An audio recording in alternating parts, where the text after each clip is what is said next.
Okay, welcome to our free Q&A on Thursday nights.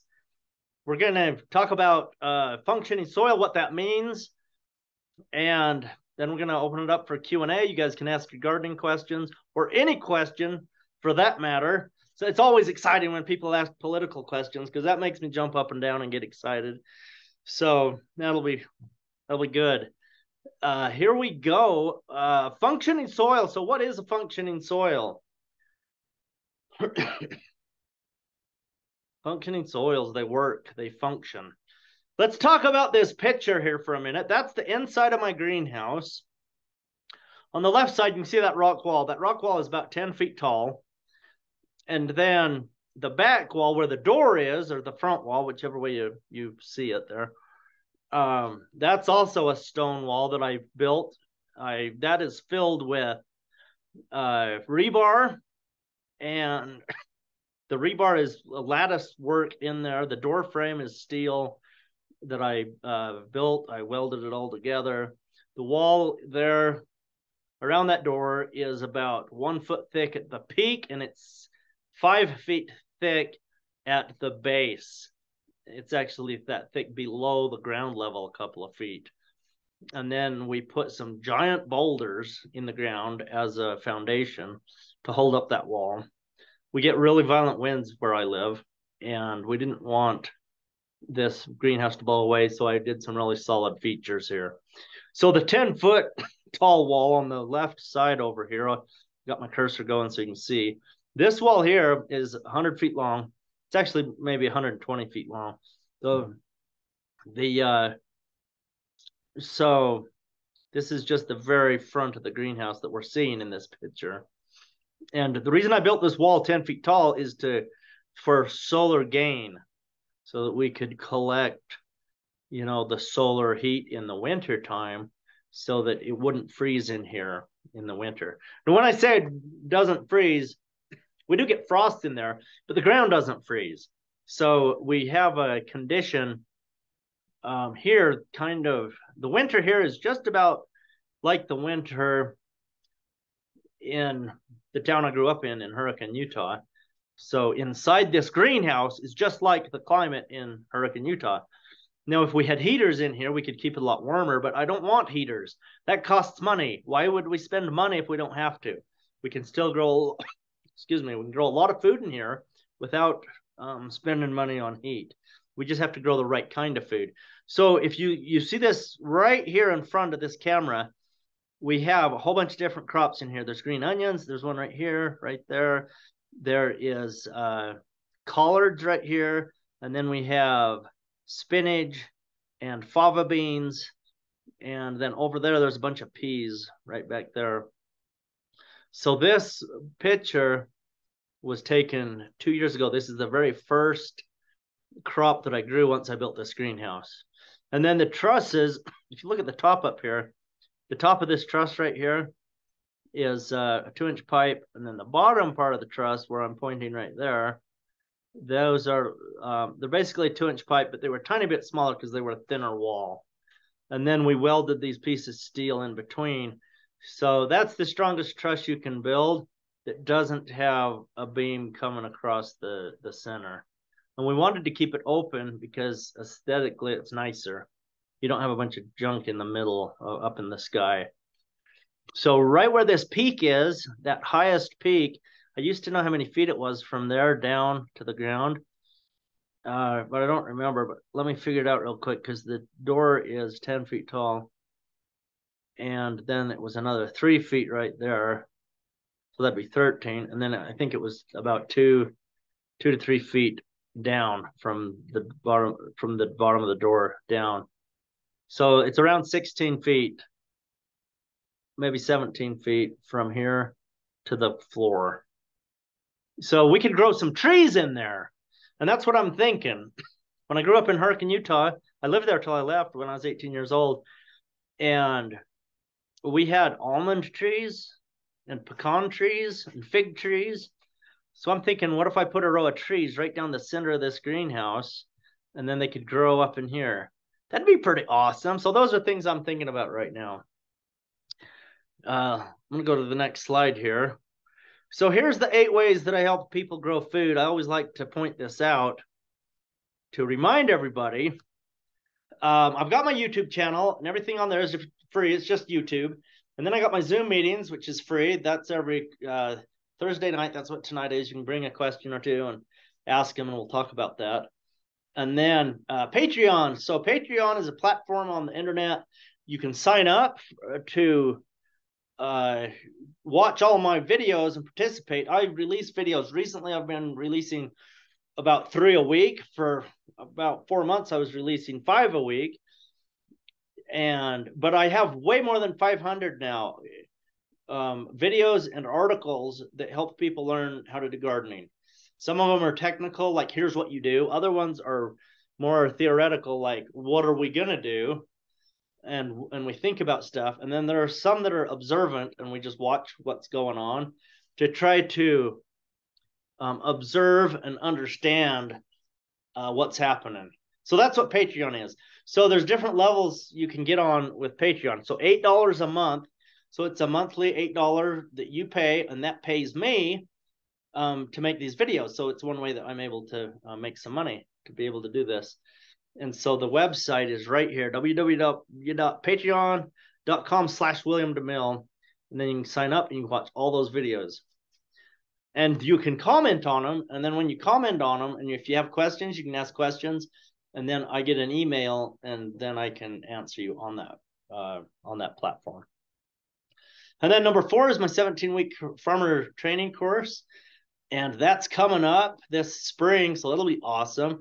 And that's normally for people who are like college-aged people. But if you want to take that class and you can't come here, I'm going to do my classes online, so we can just Zoom you into the classes. And then the hands-on portion, you would do that in your own garden, at your own house. And I would mentor you through that during the class time portion. So we're going to try that this year and see how that works out. And then number 5, I'm a laboratory. I can do soil tests. And when I do a soil test, I tell you what beneficial organisms are missing from your soil so that you know which ones to add. And so I don't test for plant nutrients. So it's a little bit different. And we're going to talk about that tonight in our subject on a functioning soil. And then number 6, I'm available for consulting if you need help with your farm. I do consulting to help you grow food. And then number 7 is boot camp. So this is normally a 3-day class. I have done a couple of 2-day ones, but the 3-day ones are better. And this is fun. We just had one 2 weeks ago, and it was super good. But this is where you come to my place, and I teach you everything I know about growing food. It's mostly focused on soil health, because I don't care what gardening, excuse me, I don't care what gardening method you use or choose to use, because you could, like, I don't know, 20, 50, 100 gardening methods out there. But once you learn the soil health, it doesn't matter which method of gardening you're using and how you're growing your plants. If you incorporate the principles I teach, then you can grow really great food.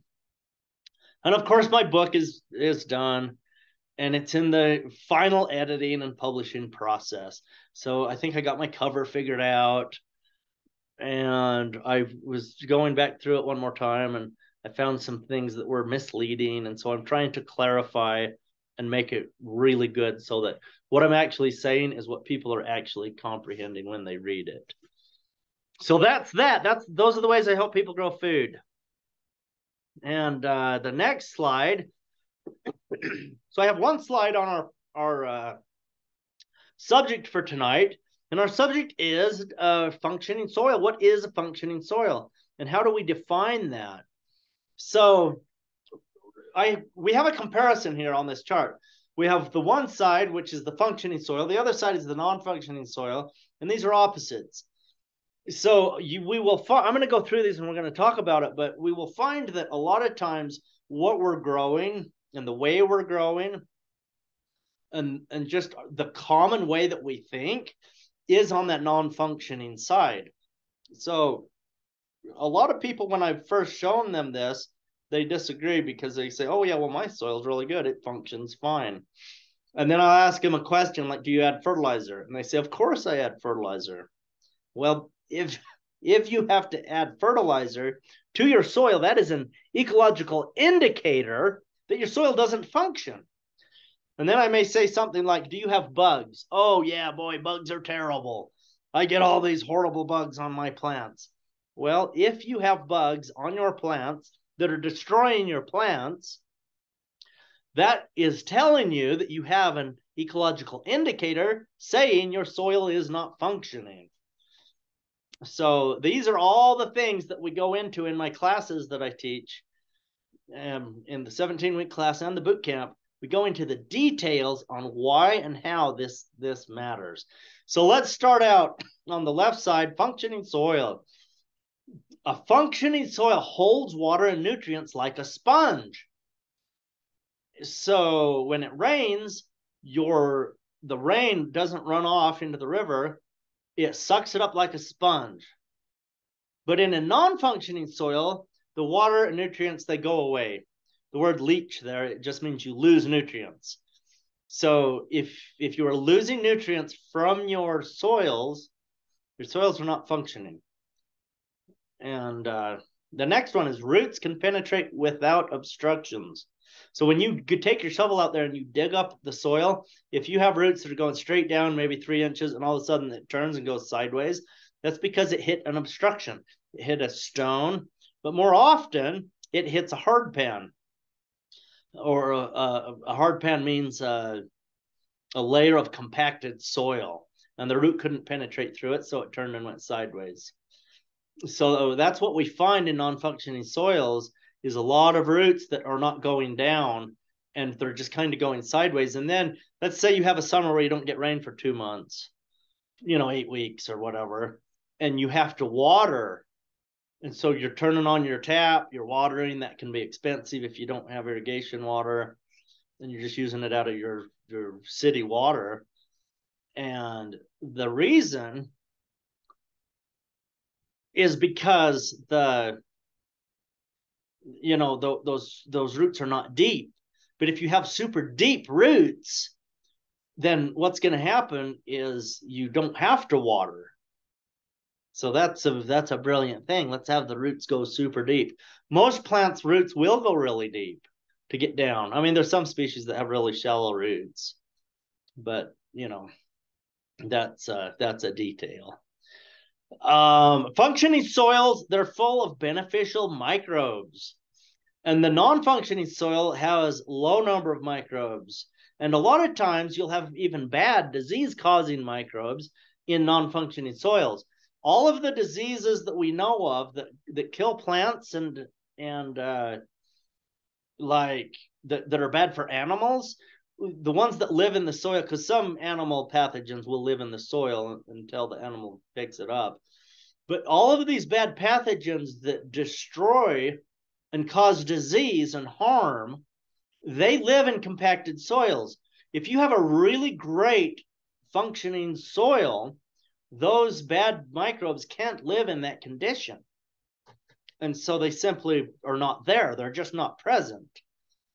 And if they are present, then they are dormant. They're in an egg form, a cyst form, or a spore, and they are waiting for the conditions to have low oxygen so that they can hatch and wake up and grow.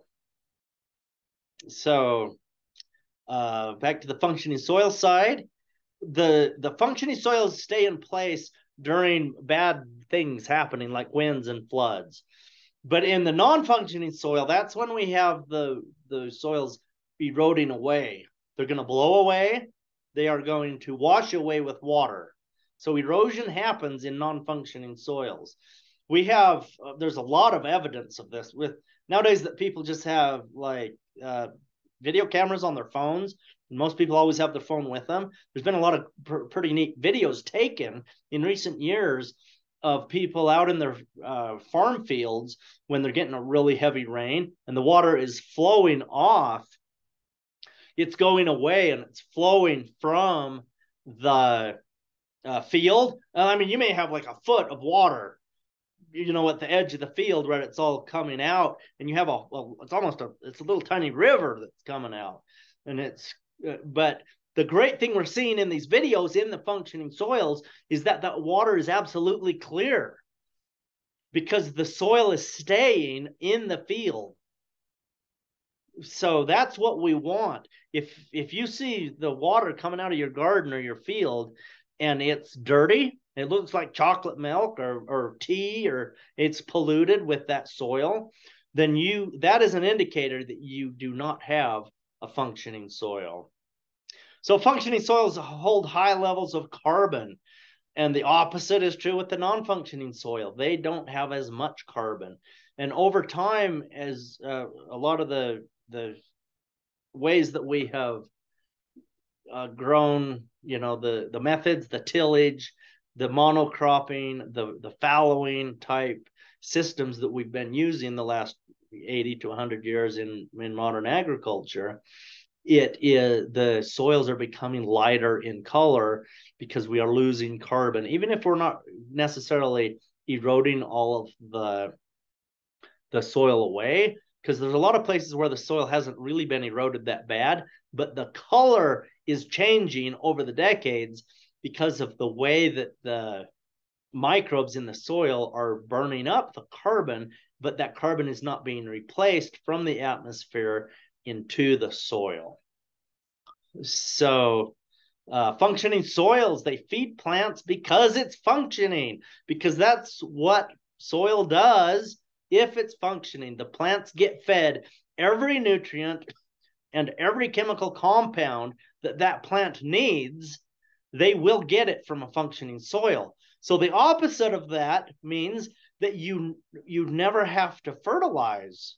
So a non-functioning soil requires fertilizer and different kinds of amendments so that plants can take up the nutrients. And so this is a big one, because that's like the number one expense in farming nowadays is fertilizer. It used to be labor, and then fuel started skyrocketing years ago, and then people would say, oh yeah, boy, this is so expensive just to run the equipment to grow a crop in the United States, because diesel fuel was so expensive. But now it's fertilizer. Fertilizer is the number one expense. So just imagine if we could grow any plant we wanted in any amount we wanted, whether we have a 15,000 acre corn farm or whatever it is, or just a backyard pasture or a home garden. Once we get our soil functioning, we don't have to buy fertilizer anymore, because the soil just makes that happen. So functioning soils keeps plants healthy. You have very low disease and very low pest pressures in functioning soils. But in a non-functioning soil, a lot of times we are required to spray different types of pesticides or herbicides and whatever, nematodes, fungicides, things to get rid of something that is going to destroy our crop. And people depend on crops, and so it would probably be irresponsible for farmers not to do something to, to spray it. If everybody just stopped spraying right now, that it would increase the famine a lot. So but is it a good thing to spray? No, not necessarily. But could it be a worse thing if we didn't? It could be. What we need to do is to use our brains and to have moderation, and to do this, to make this change from doing some of the things that may be causing pollution and problems to creating the functioning soils, so that we can get to a spot in our lives where it's becoming cheaper and it's super healthy and nutritious, and it's not so expensive. And then farmers are making money instead of barely making it, and it makes farming more, people want to do it. It's more appealing. Let's see, where are we? Functioning soils. Plants can grow to their genetic capacity. What does that mean? It's the opposite, is plants struggle in non-functioning soils. So the genes of a plant will allow it to do a certain thing. I have I don't think I could pull it up. It'd take me too long to find it for this recording, and I didn't think of it beforehand. But I have a picture of some alfalfa leaves that a friend of mine is growing in a hay farm, and his soils are functioning very well. They're really doing good. But the picture of those alfalfa leaves are big. They're bigger than a quarter, like like 2 quarters. And for those of us who are familiar with alfalfa, an alfalfa leaf is normally smaller than a dime. But and that's what we think a healthy alfalfa looks like, because we're getting 6 cuttings a year or 8 cuttings depending on where we live. And so it's growing, it's thriving. We do tests on it. It has good protein, so it looks good as as a crop to grow. It can look like it's super healthy, but the plant really isn't meeting what it could do if it had the ability to grow to its genetic capacity. So it's really glorious and fascinating and awesome thing when we turn our soils to a really healthy functioning system, and then we're planting stuff out there and they start doing things, and some of these plants we can't even recognize them because we're like, wow, I didn't even know it would do that. So it's pretty incredible. And the last one comes from a soil scientist named Ray Archuleta. He may be one of the smartest soil scientists alive today. And he said, we need to be hearing the environment. If you walk out into your garden, you should hear it. If you close your eyes, you can hear. You hear bees, you hear insects, you hear birds. And in functioning soil systems, there is a lot of life making a lot of noise. But if you walk out, excuse me, if you walk out into a field and it is quiet and there's no life out there, that is an ecological indicator that your soil is most likely not functioning very well, because there are so many different interactions that are happening with all of the bugs, the bees, all the insect life, all that life out there. They create a lot of different interactions, and we don't even know what they are. I don't think there are any master students or PhD students even studying the different interactions that are happening with all of the different creatures that are out there. Maybe there are, but I don't know. I mean, I know of people who will study fungus, and then there's people who will study bees. There's people who study the individual stuff, but I've never heard of anybody studying the entire environment to see what the interactions are that are happening between species that do things that we don't understand. Because why would a bug make the soil function more or less? And there are reasons, but when we first ask that question, it's hard to have an answer that kind of makes sense. We have to think a lot deeper. So I think in the next 50, 100 years, there's going to be some major breakthroughs in this type of understanding of how the whole thing works together, because ecology works in a whole. It's not one thing that's making it work. So it's not one crop of corn. It's hundreds of species in that cornfield that make things work. So this is pretty much the end of my discussion for tonight. So let's go open it up for questions. Before I open it up for questions, I just have this on here. My spring boot camp's coming up April 27, 28, 29. And that will be here in my garden and my greenhouse. And you want to go to my website at georgicrevolution.com to get signed up for that. Don't wait. I think we're going to there's been a lot of people talking about this. This one is focused on families. So right down here where it says who, families. I have people who would like to bring their kids to this. So if you have kids that want to come to this, bring them. Just hopefully they're well behaved or whatever. But I mean, we want them to be a part of the class. We want them to get their hands into seeds and plant seeds and mix the compost and turn the compost and feel stuff and smell stuff, taste stuff, pick vegetables. We can even jump in the pond if you want to. I'm not going to do that, but there's a lot of fun things that we can do at this spring boot camp to get young people excited and happy about gardening. Not gardening as a hobby, not gardening as a punishment, but gardening because gardening is cool. It is fun and fantastic to grow our own food. And of course, my 17-week course is coming up. Our applications are due on April 1st. So if you know anybody who would want to learn a career in soil health and food production to help feed your community, let them know and send them to georgicrevolution.com. That is my website, and they can read about that. You can call me. You can, text me, whatever, contact me, and we can talk about all of this stuff. So let's go ahead and ask your questions. You can unmute, you can type in the chat.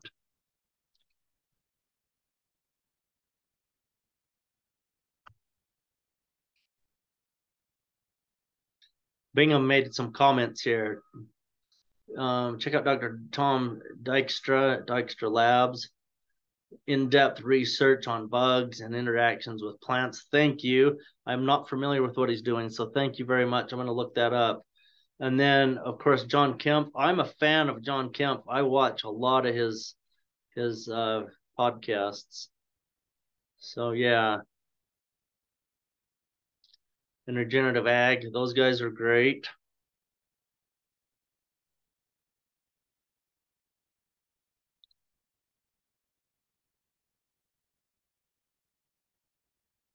Okay, any questions tonight? You can type them in.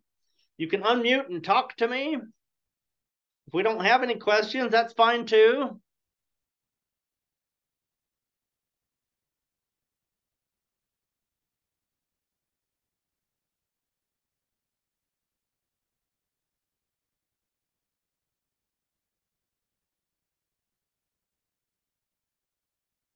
I have a question here. I typed it in here. Somebody asked me this question recently. They said, why do I want to attract insects to my garden? So I'm going to answer that for the benefit of anybody who hears this. 97% of insect species are beneficial in some way. There's a lot of insects we don't know what they do. And so if we don't know that they actually do something to help a plant, a lot of them will dig holes in the ground, and that helps create oxygen getting in the ground. A lot of them are simply food for other species. So here again, they're a benefit. But the two big things that we love about insects is the pollinators that help to pollinate to create seeds for the next generation of plants. And then there's the predator that eat the bad bugs. So those are super good things. And I always, I love to attract them to my garden with planting a lot of different flowers. Last year, I let a whole bunch of carrots go to seed, and those carrots brought in a lot of species that I didn't even know lived in Nevada. I haven't seen them anywhere else, but they were all over my carrot flowers. So that was pretty awesome to be able to see that. Okay, Melanie, Clint, Shiloh, Jack, Ezekiel, did anybody have questions? I do have a question. Okay, when is the right time to plant stuff like drilling plants like daikon radishes and stuff to like drill down through your hard pan? Let's say that my frost date is in early November. When do I want to plant those? So as far as drill radishes go, so a drill radish is a daikon radish, and you could plant those pretty much any time of year when it's not super cold outside. So spring, summer, and fall, you can grow them. And it's a lot easier to grow the plants that you're trying to get to help the ground, because if a plant grows for 40 days in the ground, we can see a benefit in the soil because of it. And the reason I say it's easier is because you're not trying to grow some perfect food crop that's supposed to be a certain size, shape, or weight. So, if they say, like, let me think, like Napa cabbage, if you plant those in the spring, they won't necessarily make a good head of cabbage. You have to plant them in the fall to make a head of cabbage. But if you have a bunch of Napa cabbage seed and you're wanting to grow it for other reasons, you could plant it any time of the year, especially if you have a greenhouse. You can plant it 12 months a year. So if you just so my point is, when you're growing plants for the benefit of the soil, you plant them anytime, as long as they will grow for 40 days, 30 to 40 days. We're going to see a benefit in the soil because of those plants growing.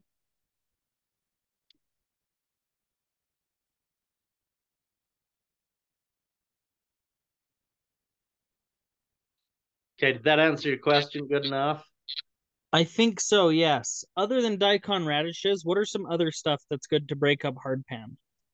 So there's one called Mighty Mustard, and it's a mustard that has and you can buy it from Utah Seed, but who else has it?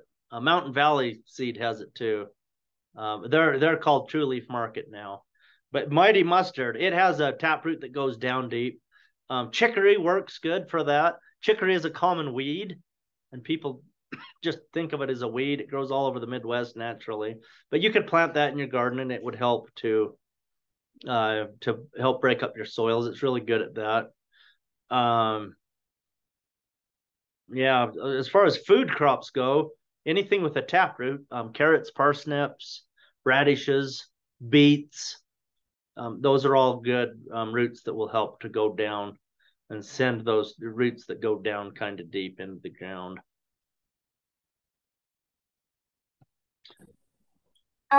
What about parsnips? Yes, parsnips are great for that.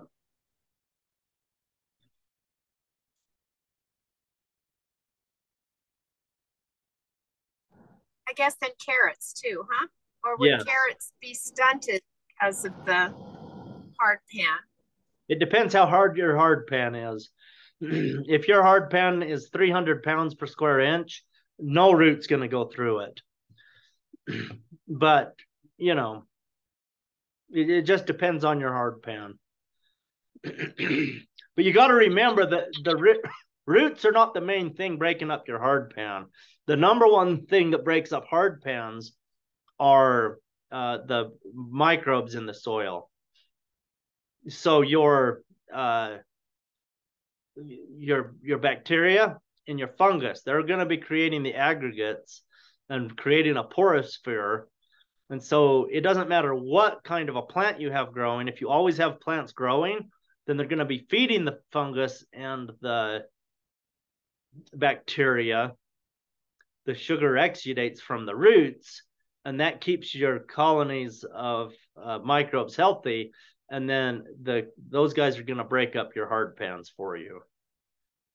So the roots penetrating down help, but they are probably yeah, I don't know, that maybe they're 20%.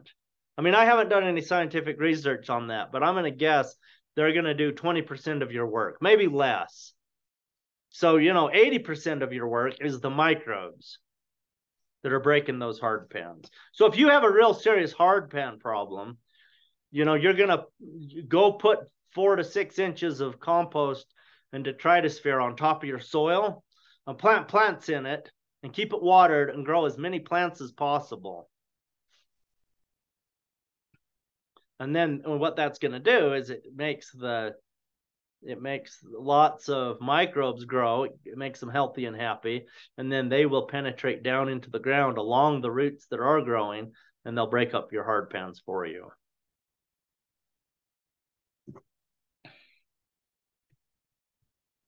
Okay, I have a question. Okay. So we moved to a new house last year in July, and so I planted a fall garden, and I planted like a flax seed and chia seed in between the rows. But I never did really harvest anything. It never seemed like the plants really grew.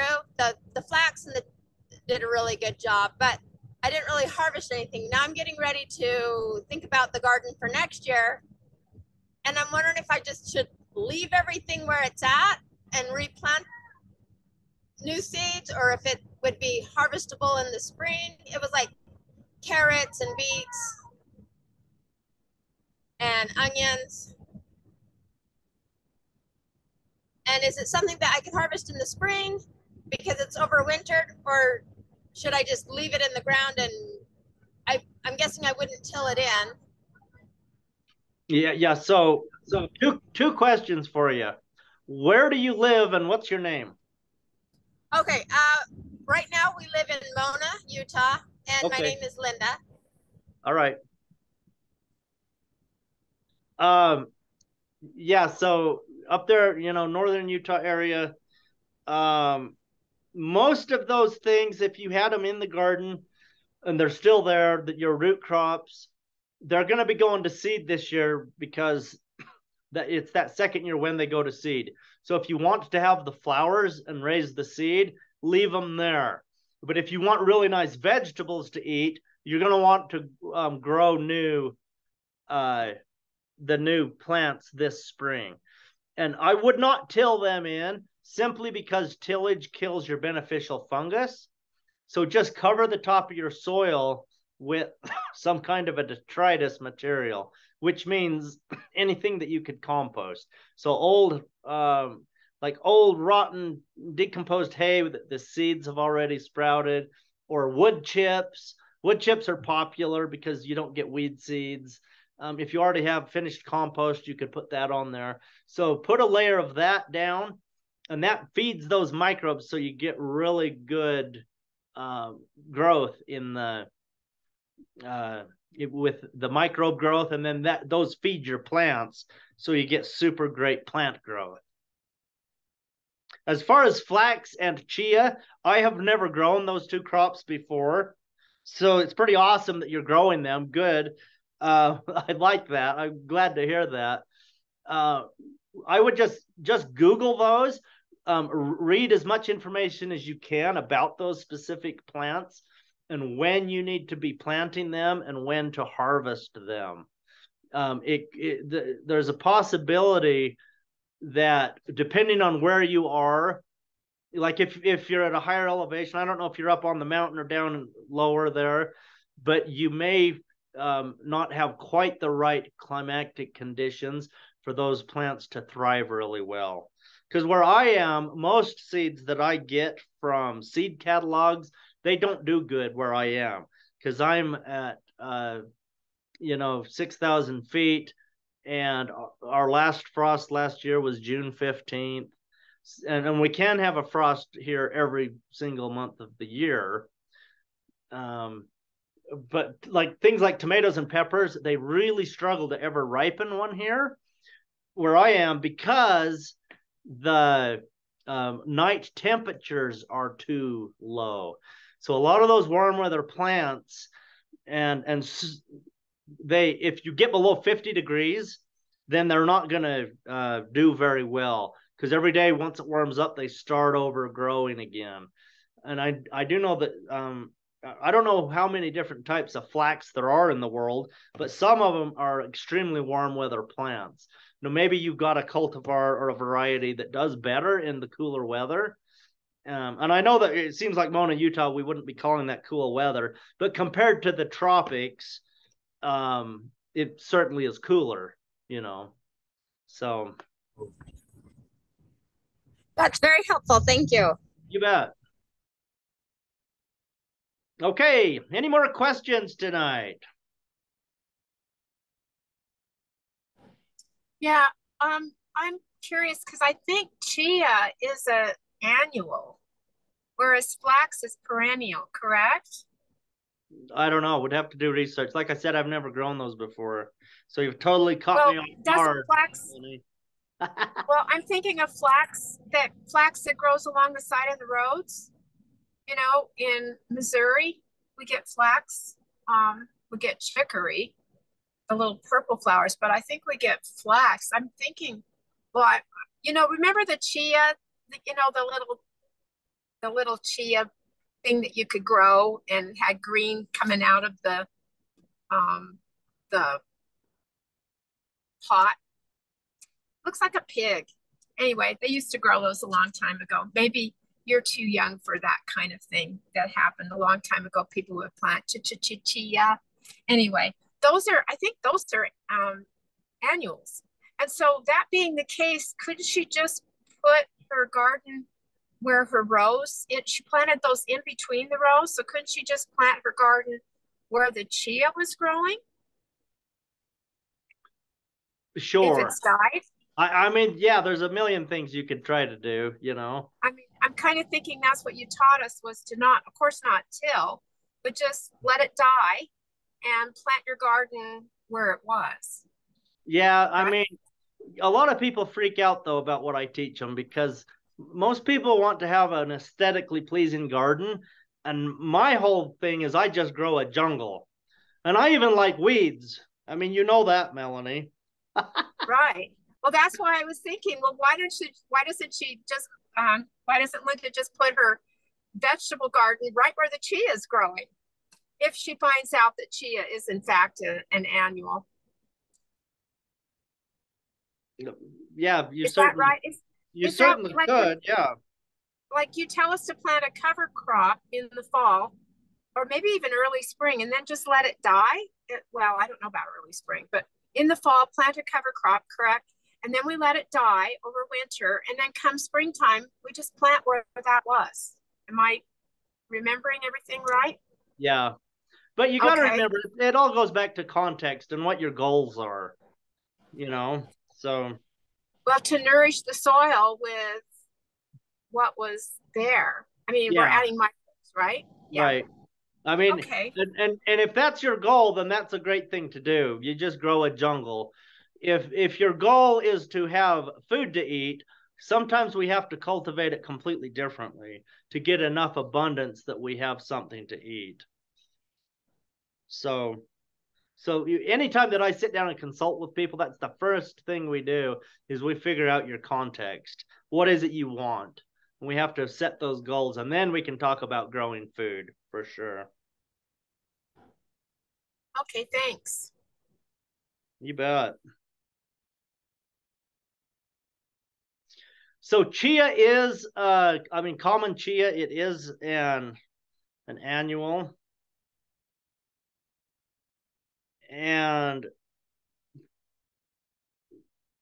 it's interesting because a lot of times when we're looking at plants, if we don't know the exact species, you're going to find that there are things in the plant world called one thing, and you're actually growing something else. So it's important to know for sure what it is you're growing. Like I love growing savory, the herb savory. It comes in perennial and annual. And they're not related at all, but they're called the same thing. Just a side note. Okay, are there any more questions tonight? Let me look at my chat. Yeah, so William, do you grow the annual savory or do you like to grow the perennial savory? Oh, I like them both. Okay. They do taste similar, but they taste a little bit different too. And so I like them both. I think the best flavored one is the annual, but then you have to replant it every year. Where if you could just get some of the perennial savory going, then it's just always there. So that makes it nice. Okay, I have a question here in the chat. Shiloh said, what are some things we can do for good apple or peach production using regenerative practices? I've struggled to get very much fruit. Okay, the first thing is you got to make sure that your soil is functioning really well. Make sure you have lots of microbes in that soil. If you make a good compost, make sure that you get a really good compost extract on the ground. And when we're dealing with trees, it's probably worth brewing a compost tea and spray that all over the leaves. It will help to keep a lot of the blights and funguses and bad things that are hurting the tree. We need to get the beneficials on those leaves, because the beneficial microbes will always outcompete the bad guys. So we need to, I think the number one thing for fruits is great compost. So if you don't yet know how to make really great compost, learn that skill. It can be hard to learn, but once you learn it, you got it. It's just like riding a bicycle. And then you can create the extracts that go in the ground and the teas that go on the leaves. And I don't really use teas very often. The only place I use teas is on trees. So I've done a lot of soil tests around all over the place. And usually what happens is we find that we're super deficient. Almost all soils are bacterial dominant, and trees need more fungus in the soil. And what I mean beneficial fungus, okay? Just always be clear that I'm always talking about beneficial guys. And you need more amounts of the beneficial fungus than we have like the bacteria. So your bacterial to fungal ratio needs to have high amounts of fungus when it comes to peaches and apples and all of those fruits. So that is the first thing to do. Start building good compost piles. And a lot of people say, can't I just buy something? There's two problems with buying stuff. Number one, I've never seen a good product to buy, so I can't recommend one. Number two, if somebody is manufacturing a great product out there, they're probably not in your climate. And so the microbes that they're growing in their product, once you put it in your soil, it may all die because it doesn't like your climate. So that's why we need to be making our own compost in our own areas, so that we are collecting the beneficial microbes that are native to our own area. So you know how each community should have a doctor and a lawyer and an accountant? Well, I think each community needs to have a really good farmer and a really good compost manufacturer. But those two things we don't have. And that's why I teach my classes, is because we need more of those.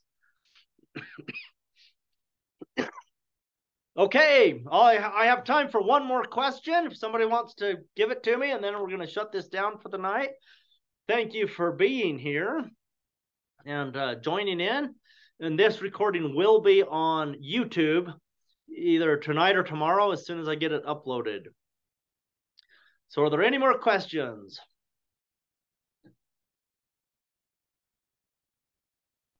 Hey, William. Yeah, Clint. Hey, how you doing? Good, man. So my question is, I know how you feel about tilling, and would you say the best way to plant like an average size 4-acre pasture, you'd have to do some tilling, right, to get the seed? You'd have to do like a shallow disc or something just to get some coverage, get a base for your seed. Am I correct? It depends what kind of equipment you can get your hands on. If you could get a no-till drill, that's better. But if you do need to disc it a little bit so that you can get the seeds covered, then, that's fine. That's not a bad thing to do. Mm-hmm. Where tillage becomes a real problem is when you're going really deep and you're doing it a lot of times. Like people who are tilling 2 or 3 times every spring right before they're planting, because that's killing out all the beneficial fungus, and it's increasing the amount of bacteria that's growing. And when that bacteria increases in like numbers, they burn off your carbon that's in the soil, and you need that carbon to stay there. So because that carbon is plant food. So that's why I'm against tilling. The other thing that tillage does is it compacts your soil, and so it creates hard pans. So yeah, if you can avoid tillage, that's great. No, I know that you're down there in Laverkin, right? So Yes. So there's probably not very many no-till drills. I doubt there's one in the whole county. Does anybody in Washington County have a no-till drill? That'd be a funny thing to think about. See, in the Midwest, every farm has a no-till drill. So, wow. You may just need to disc it. But I would do it a minimal amount, but do it enough that you can get your seeds in the ground. Right. So, yeah. I mean, and it all goes back to context. This whole thing I'm talking about is context. So, I mean, it would be worse for you to go spend $20,000 bringing in a no-till drill from 500 miles away just because I said you shouldn't till the thing up. That would be worse than just discing it because you already have the disc. Right. So it just doesn't make sense to do it that way. Okay, I was just kind of wondering your opinion if you do any of that disking. I'm sure there's situations where you have to. Oh yeah, for sure. Okay. I mean, you're talking about 4 acres, and you're talking about seeding it to a pasture, and it's going to be in pasture for what, the next 20 years if you take good care of it. Yeah, we hope so. Yeah. See, I mean, you're not going to. That's not a bad thing. You're doing the right thing. Okay. Great, man. Thank you. You bet. You bet. Okay, I do have another question here in the chat. How do you find a no-till machine to rent? So you're in Mona, Utah, right? Yeah, I don't know. There's probably some no-till drills in Utah, especially when you get, anything north of Fillmore, because you start getting bigger fields, and up in northern Utah, there's probably a lot of them. So, yeah, Shiloh put in here, check the NRCS office or the county extension. Sometimes they do have no-till drills. So that would be good. So Clint, maybe check with your local government offices, the extension office. Just ask them and see. I mean, they might surprise us. Maybe they do have something down there. So, yeah, NRCS is. Oh yeah, Shiloh's got it there. Natural Resources Conservation Service. It's the government office. They're the people who help take care of the farmers and the agriculture people. So they're a service for the Department of Agriculture. Okay, we've had a good conversation tonight. Thanks for being on. If you have questions, bring them next week, and let's help everybody here have the best gardens you've ever had this year. Let's grow you a lot of food. I'll be back next week. I don't know what our subject will be, but I'll think of something. If you think of something you want me to talk about, let me know in the next 3 days before I decide. And you can find my contact info at georgicrevolution.com. Good night, and thank you for being here. Thank you.